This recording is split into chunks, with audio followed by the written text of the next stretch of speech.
Hello BookTube, my name is Elizabeth. Welcome or welcome back to my channel, Bookends and Books. This video is my pile of possibilities for a brand new readathon that is starting in less than a week. It is framed in September and I am one of the hosts.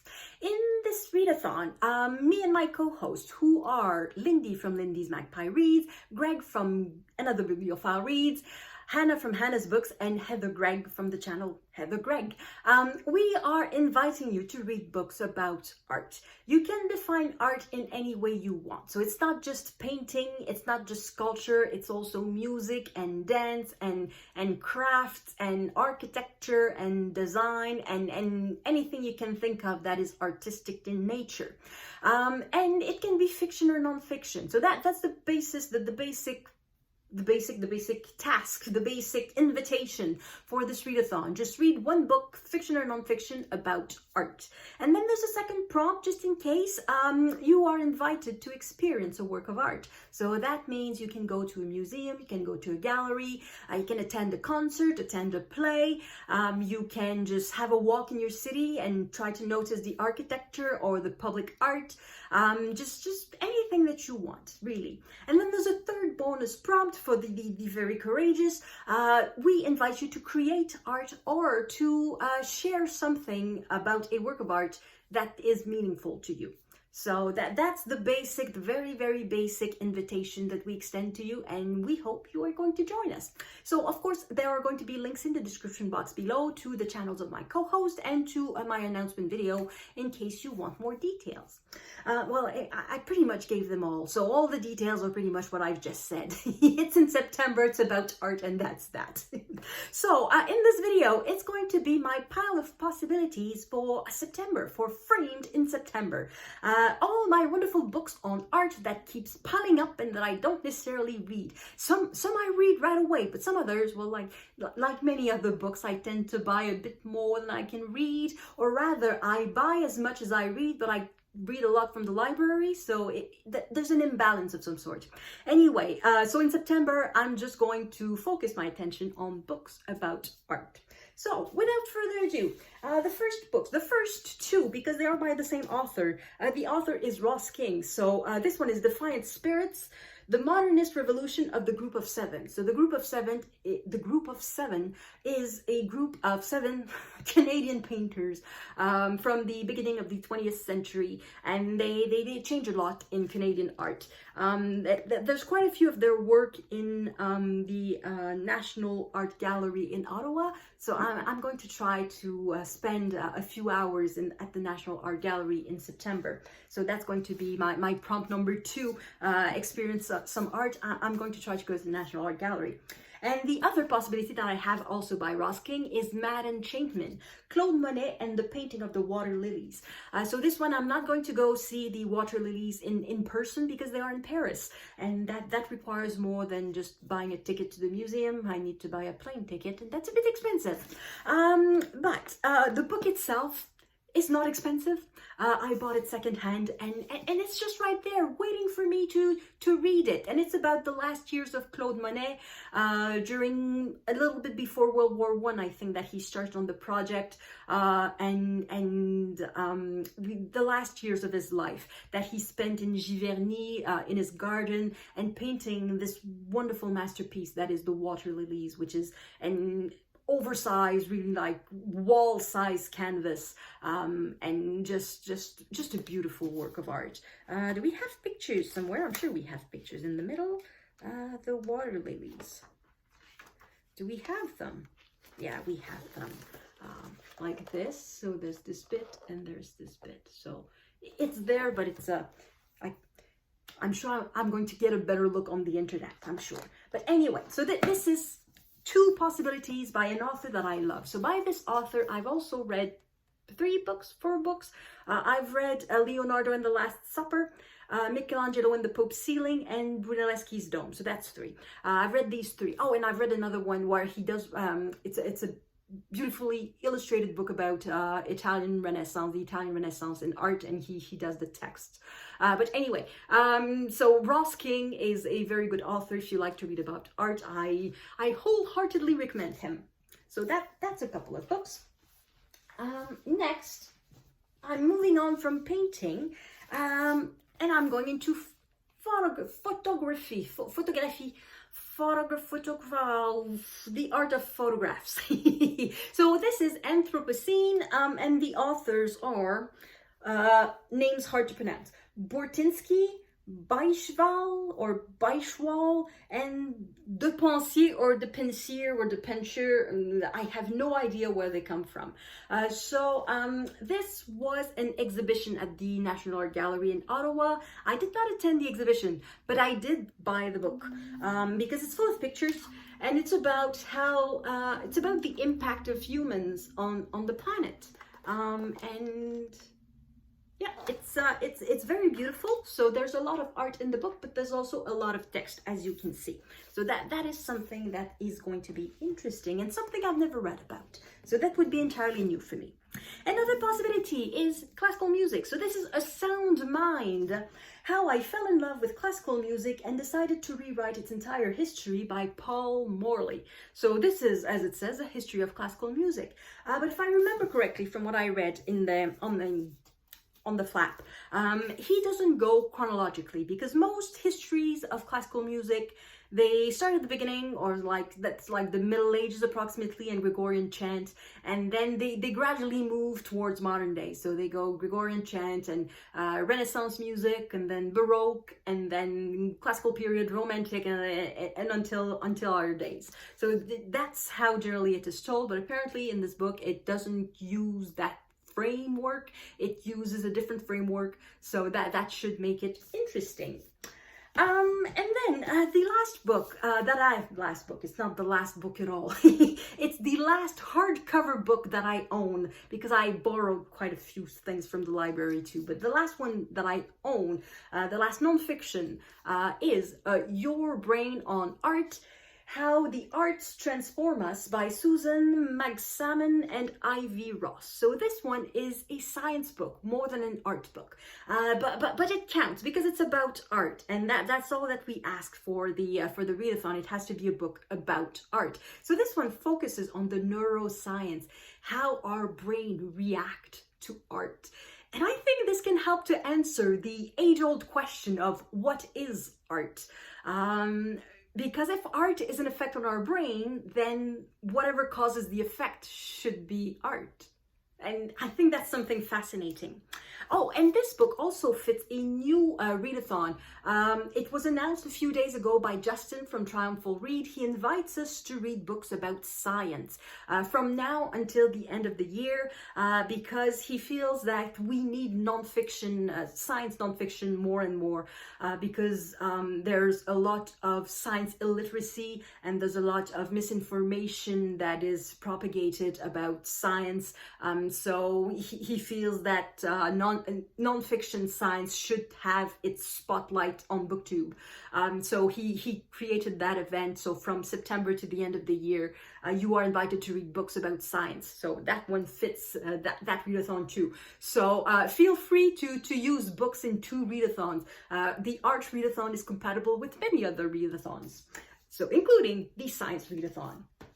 Next, I'm moving to fiction a little bit, because I'd like to read a little something about fiction too. So this one, it's in French, but there is a title in English. It exists, it has been translated.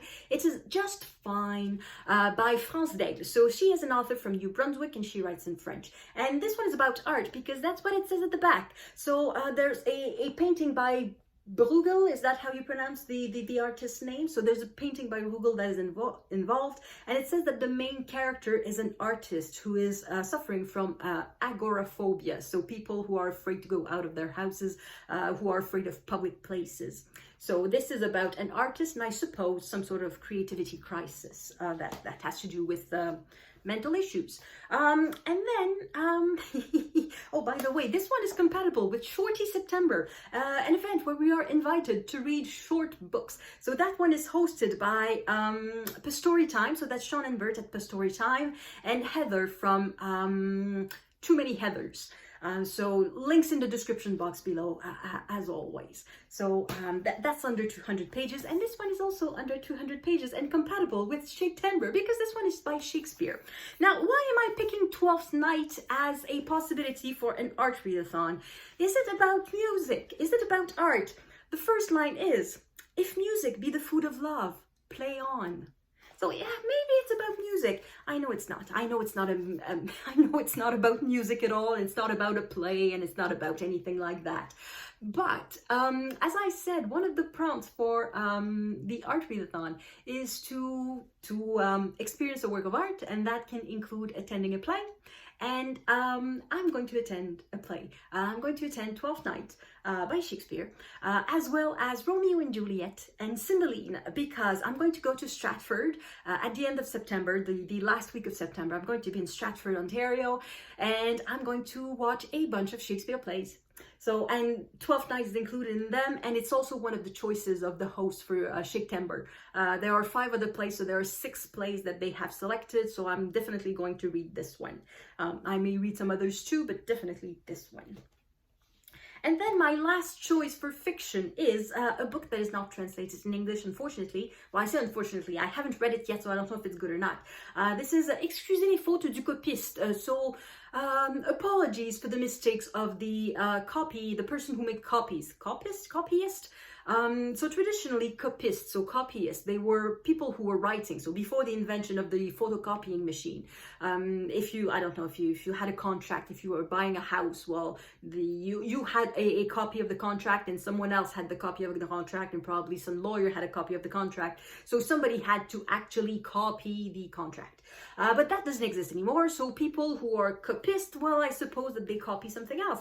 And in the case of this book, we have the main character is an artist who is not particularly good. He's not successful until he starts to make copies. And then apparently, I don't want to know too much, but he becomes a fraudster. He creates forgeries, and he becomes a master forger. And that's what the book is about. And I think it's a fascinating topic. If you like, I don't necessarily have a book to recommend, although yes, there was, I forgot the name. It was a book about Van Meegeren. He was an artist during World War II. He created fake Vermeers. And of course, with hindsight, it's clear that they were not Vermeers at all. They looked almost more like Picasso's than Vermeers. But anyway, he managed to fool a lot of people, including Goering. So of course, it's a bit of a folk hero. When you fool the Nazis, you become a good person, even if you fool the Nazis by committing a crime, which is art fraud.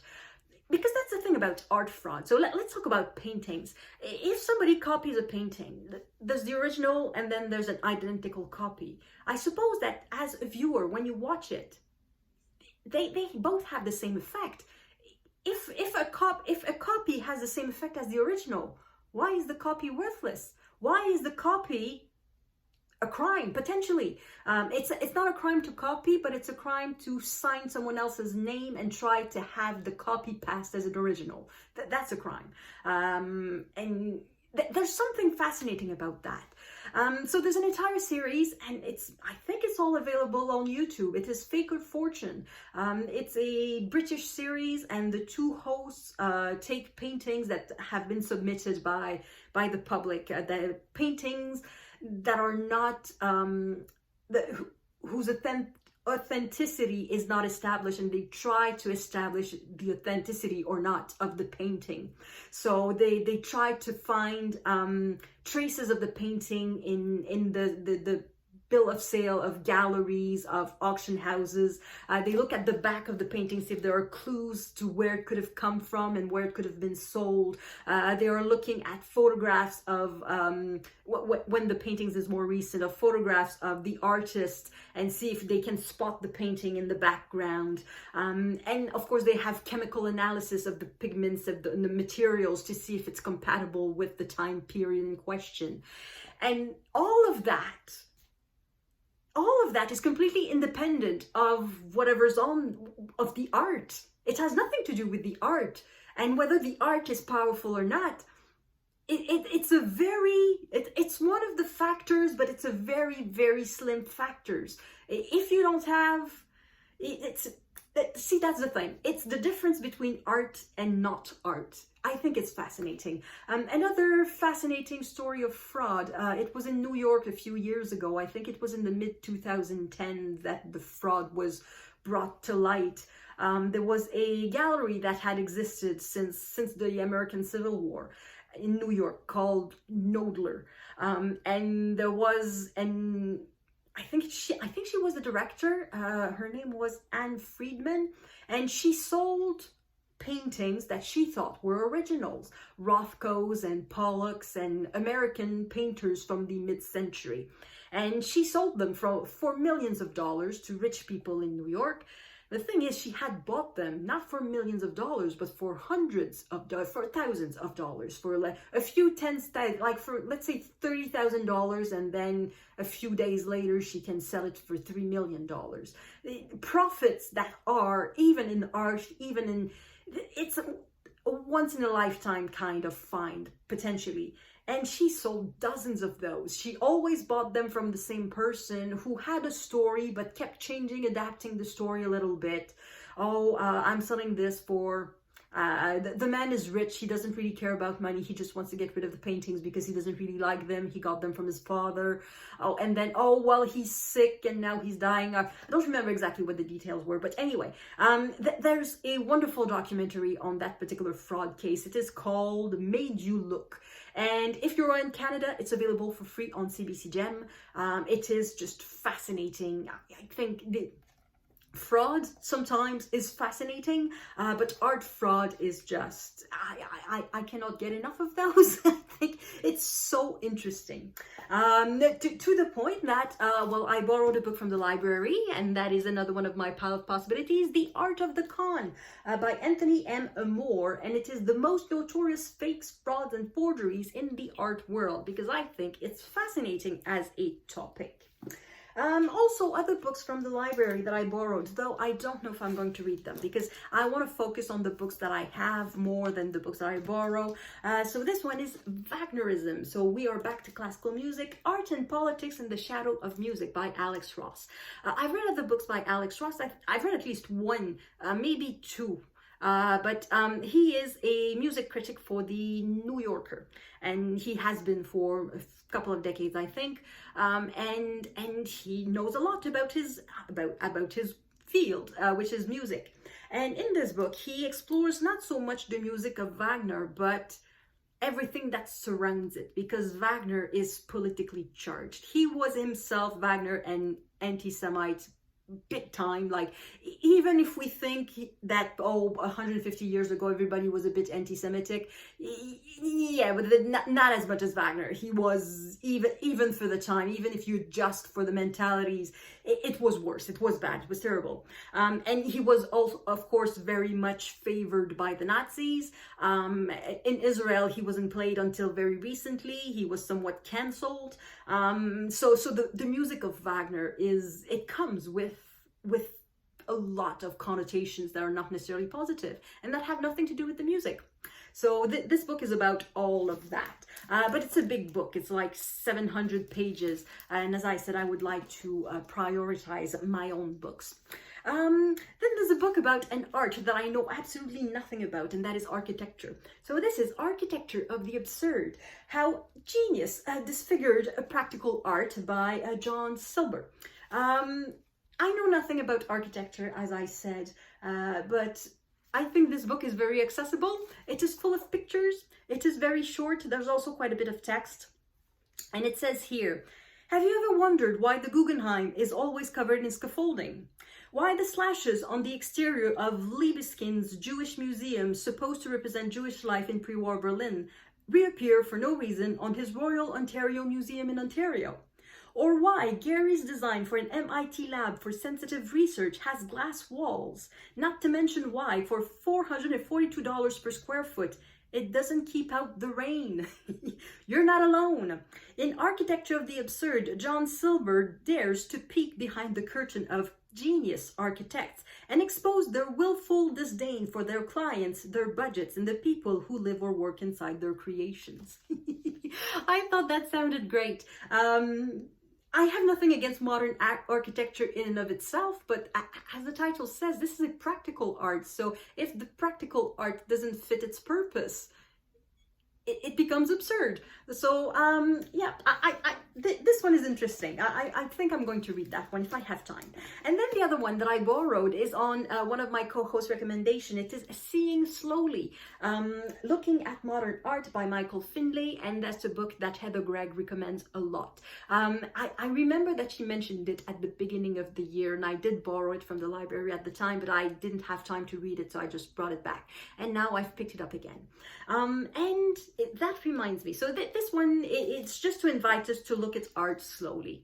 And that reminds me of an article that I read recently in the New York Times. It was not so much an article as a short paragraph inviting us to look at a work of art for 10 minutes. No distraction whatsoever. You put a timer on and no background music, no television in the background. You turn off your phone, just watch. In that particular case, it was a painting, but look at the painting for 10 minutes uninterrupted, intently, not just gaze at it and then daydream about something else, just looking at it and see how you feel, see what you notice, see how does the painting change, do you change, what happens in these 10 minutes. So if you're looking for a way to experience a work of art for prompt number 2, that could be an interesting thing to do. Find yourself a painting that you like, try not to look at it just on the little phone, try to have a decent size screen of it, or if you want to go to a gallery and do the same exercise, feel free to do that, and just look at one painting for 10 minutes.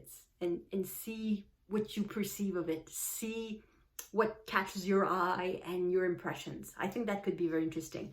It's said that this particular exercise of looking at a painting for 10 minutes was in fact taken from a homework that a teacher gives to her students, of course, students of art history. And the homework is to look at a painting or a work of art. It doesn't say painting, just a work of art for 3 hours. 3 hours uninterrupted of just looking at a single painting, a single sculpture, a single building, just a single object of art, and you look at it for 3 hours. I don't think I could do that. I was never really interested in, well, not interested, but studying art history. It never crossed my mind. I know that I'm not someone that has the temperament to do that. But yeah, 3 hours, a single painting. If you want to try it, go ahead. Maybe start with the 10 minutes exercise. I'll try the 10 minutes exercise. As I said, so for the second prompt, which is experience a work of art, I'm going to go attend a play and I'm going to try to go to the museum. And if I go to the museum, I will try the 10-minute trick. It's not a trick, but I will try the 10-minute thing. I will pick a painting. Well, it could be a sculpture, but I'm more into paintings than sculptures, and I'm just going to look at it for 10 minutes and see what happens. So that's it. So that these are my plans and my possibilities for the Art Readathon coming up in September, and I very much hope that you will join us. So if you've read any of these books, let me know in the comments, and I will see you in the next video. À la prochaine!